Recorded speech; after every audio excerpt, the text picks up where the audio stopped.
Hey everybody, this is Darren Van Dam and you're watching Flick Connection, the show that helps you get more out of movies. And today I want to tell you about the absolute best vampire movies that you can currently watch on each of the major streaming services. That's Netflix, Amazon Prime, and Hulu.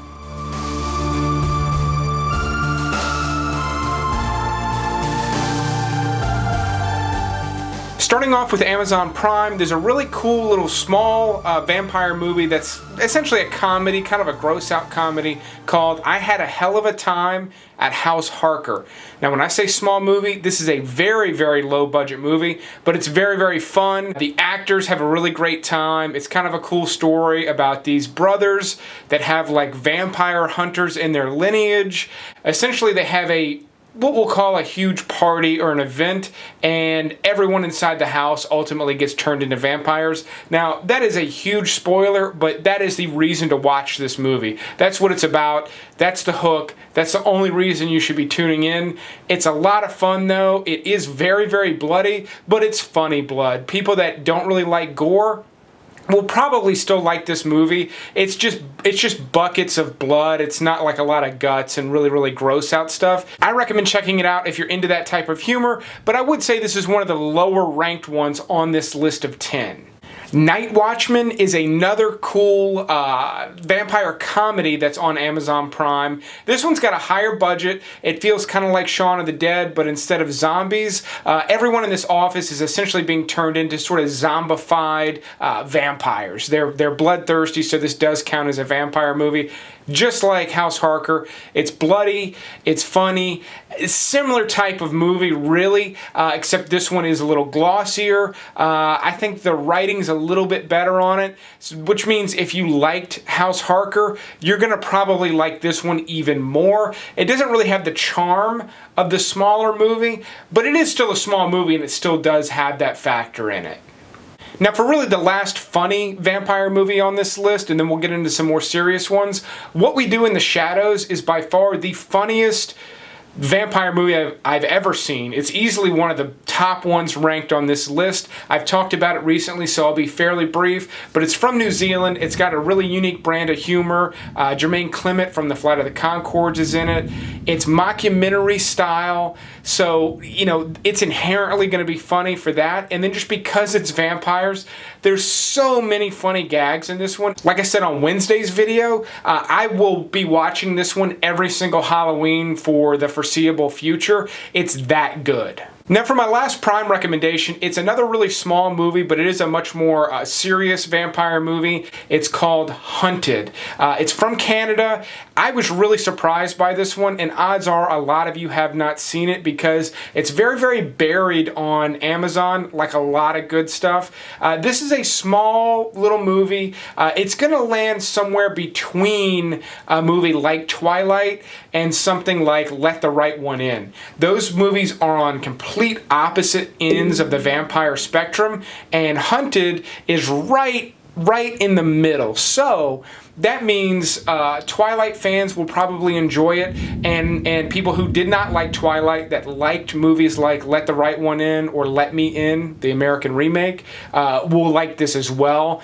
It's essentially about a boy, a teenage boy who is a vampire. And by the way, you're not going to get that in the first 30 minutes or so of the movie. The movie leaves it very mysterious as to what he is for a while, but if you just read the synopsis, and the synopsis I'm giving you here, and even, you know, the poster art for it, it's a vampire movie. So not a big spoiler there, but it's a very slow burn in that respect, but it's also interesting for that same fact.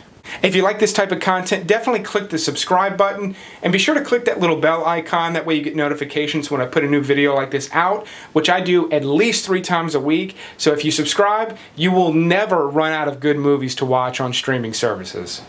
For Netflix, He Never Died is a movie starring Henry Rollins. Now, this is not technically a vampire movie, but it's close. I don't want to say too much about this one. There is a twist, or it's not even really a twist, it's just sort of the reveal.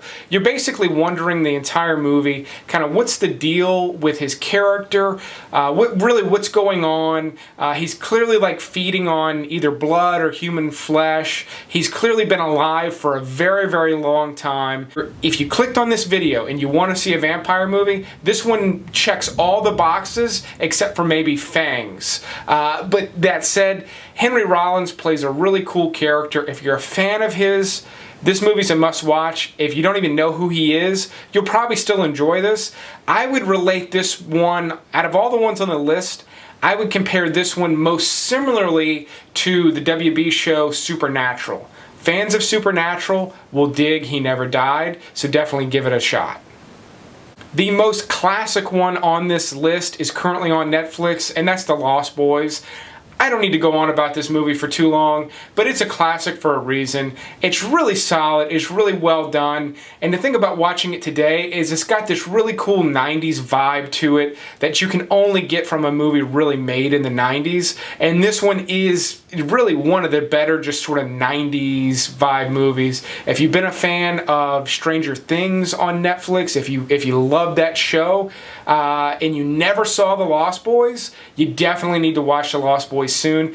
It is one of the better sort of classic movies on Netflix right now, and I don't know how much longer it's going to be around, so be sure to add it to your list and be sure to watch it really soon. Queen of the Damned. I really like this movie, but it is not a great movie. It's not nearly as good as Interview with the Vampire, but it's got such a cool vibe with the rock and roll twist to it. I think it's such a unique idea, and it is from Anne Rice, so obviously it's a great concept, but it's essentially about Lestat, who was played by Tom Cruise in Interview with the Vampire. It's essentially about him sort of waking up after a long sleep, and he essentially starts a rock band, and they become very famous, and he's essentially sort of hypnotizing people with his voice. Really cool concept. It goes in sort of some interesting directions. Hip-hop artist Aaliyah plays the queen in this movie, and this is right before she died in a tragic plane accident. She was actually just on like a meteoric rise with her music and starting to get into movies like this. But I used to love the soundtrack in high school, and even now it's got sort of that 2000, that turn of the century sort of that goth rock kind of vibe to it. If you were into that stuff back then, odds are you've seen Queen of the Damned, but if somehow you missed it, it's almost required viewing if you were into that music scene. And I already mentioned this one, but Let Me In is on Netflix right now, and it is the American remake of Let the Right One In. It's about a young girl who is a vampire who befriends the young boy that lives next door, and it's a really beautiful movie about sort of this very loving relationship that develops between the two of them, and sort of the problems that go with her being a vampire. It's very dark, but it's not anything like Twilight. It's about a very real relationship, and not necessarily a romantic one, but like I said, a loving one. And there's great conflict there. You see sort of the horrors that she has to go through. She's essentially trapped in this body. She's this old soul trapped in this body that just has essentially no choice but to feed on blood, and it's beautifully shot too, by the way. It is just an incredible looking movie, really well acted as the American version, and people like to hate on American remakes, but this one's beautifully crafted. It looks great, it's well acted, it's loyal to the original, which is important, so it is a solid remake. And I've got two on Hulu. One is called Byzantium. Really, again, beautiful little vampire movie that I know a lot of people missed. It's about two women. It does have some kind of sexy elements to it, but also some very bloody, very vicious elements to it. It feels kind of like an Anne Rice novel at times. And the great thing about this list, and I'm not just tooting my own horn, just the great thing about the selection that's currently available is there's a lot of variety, and Byzantium really stands out on this list. probably somewhere in the middle in terms of just quality and how good of a film it is, but it stands out as one of the most original ideas. It just feels like something new and different. If you like the way the movie looks, you're probably going to dig the time you spend watching it, although some of the other recommendations on this list are worth multiple viewings, whereas this one is just solid for the one time. I've seen it once, don't have any desire to see it again, yet I feel like it is a strong recommendation. And Daybreakers is actually also on Prime. Now this one, just like I just mentioned with Byzantium, this one's very original too.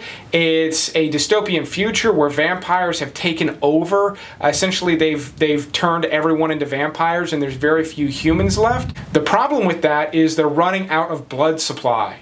And then the movie deals with how are they going to figure that out, how are they going to deal with that. It deals with what the humans are doing sort of in the underground. And the interesting thing about this one is, you know, essentially these vampires are just living regular lives. Ethan Hawke stars in it, and he goes to work, he goes home, but they can only walk around at night. So there's tunnels, there's tubes, their cars are heavily tinted and they self-drive because we are sort of in the fairly near future. So it's got all these kind of cool elements going on in it that you don't get from any other vampire movies. So for those reasons alone, it's well worth watching. The cinematography is great in it. The story's interesting. Is it a award winner? No. Is it fun to watch? Yes. Is it cheesy? I don't think so. It's got some cheesy elements, but so do all vampire movies. This one's just a nice, solid watch. It's got some scary moments. It's got some intense moments. It's got some action. So really, out of all the ones on the list, this one has the most variety going on within it. So highly recommend checking it out if you haven't seen it already. If you have, let me know in the comments. Let me know what you have seen on the list at all. Let me know what you're gonna watch. All of that. Can't wait to read those comments. But I will keep making videos like this one as long as you keep watching them. But thanks for watching this one, and you will see me next time.